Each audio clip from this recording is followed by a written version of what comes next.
E aí, pessoal, tudo certo? Que bom ter a companhia de todos aqui de novo no Bom Dia Bíblico. Hoje a gente vai mergulhar na história de um homem que é, sinceramente, uma inspiração. Um homem que enfrentou gigantes. E não falo só daqueles grandalhões de carne e osso, mas também os gigantes do medo, da dúvida, da descrença. O nome dele era Caleb, e a sua fé inabalável fez dele uma das figuras mais marcantes da Bíblia. Vamos juntos nessa jornada descobrir como ele se tornou esse verdadeiro gigante da fé? E antes da gente começar, um pedido rápido. Se essa análise da vida de Caleb tocar o coração de alguma forma, já deixa aquele like e se inscreve aqui no canal, tá bom? Essa força que nos dão é o que nos ajuda a continuar trazendo mais histórias de fé e coragem como esta. Então, como vai ser nossa conversa? A gente dividiu a jornada do Caleb em 5 momentos-chave. Vamos começar vendo por que ele era um herói improvável. Depois, a gente passa pela grande prova da fé, aguenta firme com ele durante a longa espera, celebra a conquista da promessa e, no final, a gente reflete sobre o legado de um gigante. Ok, vamos lá. Parte 1. Um herói improvável. Caleb é apresentado como representante da tribo de Judá, uma tribo super importante, a mesma linhagem do rei Davi e, mais tarde, de Jesus. Mas tem um detalhe na origem dele que é fascinante e que mostra a verdadeira força da sua fé.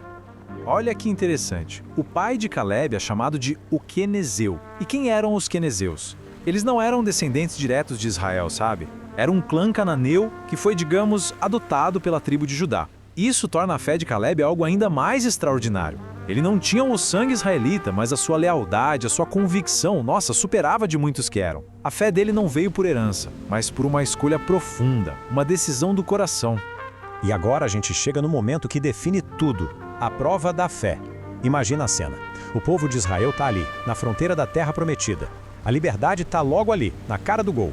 Mas antes, uma missão de reconhecimento era fundamental. A tarefa parecia simples. Moisés, seguindo a ordem de Deus, envia 12 líderes, um de cada tribo, para espionar a terra de Canaã por 40 dias. A ideia era avaliar o terreno, o povo, as cidades e, claro, Caleb estava lá, representando a tribo de Judá. E na volta a coisa se divide em duas visões completamente opostas. De um lado, o relatório da maioria, dos 10 espiões. E o que eles trouxeram foi um balde de água fria. Puro medo. Basicamente disseram, vimos gigantes lá. A gente se sentia como gafanhotos perto deles.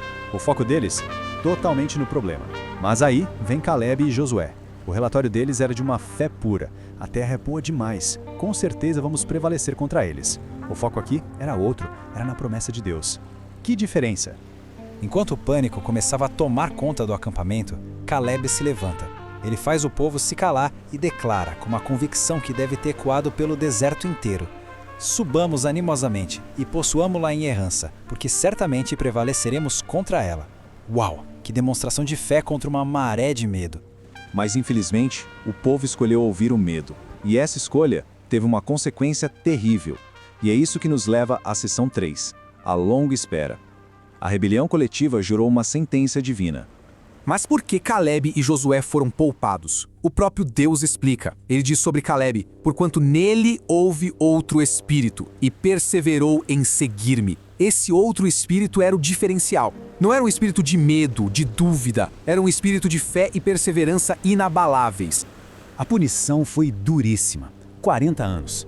Uma geração inteira foi condenada a vagar pelo deserto até que o último deles morresse. E Caleb, um homem de fé, teve que caminhar junto com eles, esperando pacientemente pela promessa se cumprir. E a justiça na sentença é quase poética, de tão trágica. Foi 1 ano de deserto para cada um dos 40 dias que os espiões passaram na terra. A incredulidade deles transformou uma missão de 40 dias em uma jornada de 40 anos de sofrimento. E o tempo passa. 45 anos se passaram desde aquela missão. A geração incrédula já se foi. Agora, uma nova geração, liderada por Josué, está pronta para tomar a terra. E Caleb, ele ainda está lá, firme. O que nos leva à seção 4, a conquista da promessa. Caleb vai até Josué e ele está com 85 anos de idade. Pensa só, a maioria das pessoas com essa idade estaria querendo descansar, né? Mas Caleb estava só começando o seu maior desafio. E o que ele pede? Ele não pede um vale tranquilo, uma planície fácil de cuidar. Não. Ele olha para Josué e diz aquelas palavras icônicas: Agora, pois, dá-me este monte. E que monte era esse? Era Hebrom, a fortaleza dos gigantes, os mesmos que aterrorizaram os outros espiões décadas antes. O discurso dele para Josué é uma verdadeira aula de fé e liderança. Primeiro, ele lembra a promessa que Deus tinha feito para ele. Segundo, ele declara que a sua força para a batalha é a mesma de 45 anos atrás. E terceiro, ele pede logo o maior desafio que tinha sobrado, a terra dos gigantes. Ele não fugiu do problema, ele correu na direção do problema, confiando em Deus. E ele conseguiu. Aos 85 anos, ele expulsou os gigantes e tomou sua herança. Mas a história não acaba aí.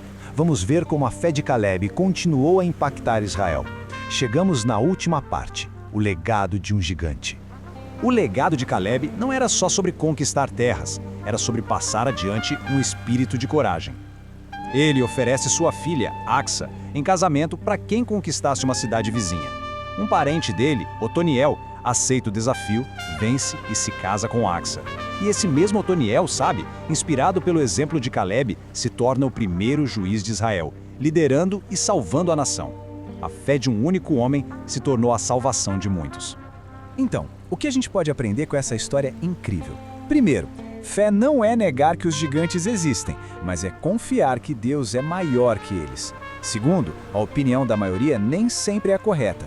Terceiro, obediência e paciência, no final das contas, são recompensadas. Quarto, a verdadeira força vem da confiança em Deus. E por último, a idade definitivamente não é uma barreira para cumprir os propósitos de Deus. E fica a reflexão para nós. Todos nós temos gigantes para enfrentar, desafios, medos, coisas que parecem impossíveis. Diante deles, qual espírito a gente escolhe ter? O espírito de medo, como o dos 10 espiões, ou aquele outro espírito de Caleb, um espírito de fé que persevera? E agora quero saber, qual lição da vida de Caleb mais falou ao seu coração hoje? Deixe aqui nos comentários, vamos adorar ler e trocar uma ideia. Muito obrigado por acompanhar mais essa análise aqui no Bom Dia Bíblico. Que o dia seja abençoado com a coragem de Caleb. Até a próxima!